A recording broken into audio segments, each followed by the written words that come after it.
और अब बात स्वर्गीय रामनिवास मिर्धा की। केंद्रीय कपड़ा मंत्री, संचार मंत्री और राज्यसभा के उपसभापति रह चुके रामनिवास मिर्धा की 16वीं पुण्यतिथि है।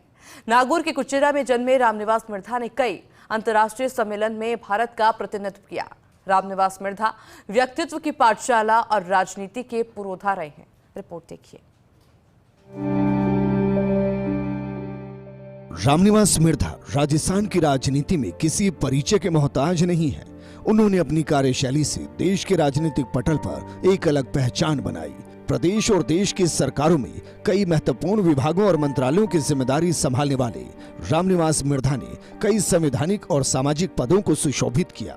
उनका जीवन व्यक्तित्व की पाठशाला है, अनुभव की यूनिवर्सिटी है, समाज सेवा की मिसाल है। 24 अगस्त 1924 को नागौर के कुचेरा गांव में जन्म हुआ। जोधपुर रियासत के पुलिस महानिरीक्षक बलदेव राम मिर्धा के घर जन्म हुआ। रामनिवास मिर्धा की पत्नी का नाम इंदिरा मिर्धा है। स्वर्गीय रामनिवास मिर्धा के 2 बेटे और 1 बेटी है। इलाहाबाद यूनिवर्सिटी से एमए की डिग्री ली, लखनऊ यूनिवर्सिटी से एलएलबी की डिग्री ली, जेनेवा के graduation institute of international studies से भी शिक्षा प्राप्त की। राजनीति के पुरोधा 1953 में राज्य सेवा से इस्तीफा देकर जायल क्षेत्र से उपचुनाव जीता। 13 नवंबर 1954 से मार्च 1957 तक सुखाड़िया मंत्रिमंडल में मंत्री रहे। 1957 में लाड़नू और 1962 में नागौर से विधायक चुने गए। 25 मार्च 1957 से 2 मई 1967 तक राजस्थान विधानसभा के अध्यक्ष रहे। 1970 में पहली बार इंदिरा गांधी सरकार में गृह राज्य मंत्री बने। 1974 में डिफेंस प्रोडक्शन राज्य मंत्री बनाए गए।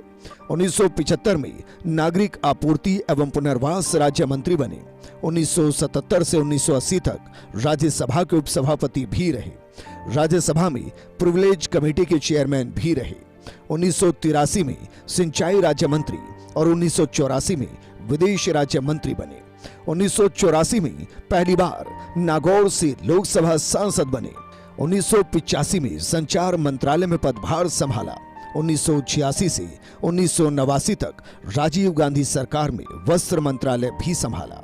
1991 से 1996 तक बाड़मेर से लोकसभा सांसद रहे।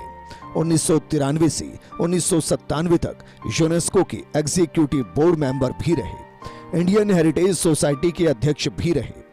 Institute of constitutional parliamentary study के सीनियर वाइस प्रेसिडेंट रहे। Indian federation of UN association के अध्यक्ष रहे। World federation of UN association के मानद अध्यक्ष रहे। India society of international law के अध्यक्ष रहे। संगीत नाटक अकादमी के चेयरमैन रहे। Surajmal memorial education society Delhi के अध्यक्ष रहे। कई सालों तक ललित कला अकादमी के अध्यक्ष भी रहे। यूनाइटेड नेशन में राष्ट्रमंडल सदस्य सम्मेलन में भाग लिया। रामनिवास मिर्धा न केवल विलक्षण प्रतिभा के धनी थे, बल्कि अपनी दूरदर्शिता के लिए भी काफी लोकप्रिय थे। वो पानी की एक एक बूंद का महत्व समझते थे और लोगों को भी इसका महत्व समझाने में उनकी तत्परता देखने लायक थी। अपने बेमिसाल जीवन में उन्होंने समाज, प्रदेश और देश की कई रूप में सेवा की। रामनिवास मिर्धा आज भी विचार बनकर, शब्द बनकर, शिक्षा बनकर, प्रेरणा बनकर हमारे बीच हैं और हमेशा रहेंगे। Bureau report, first India news.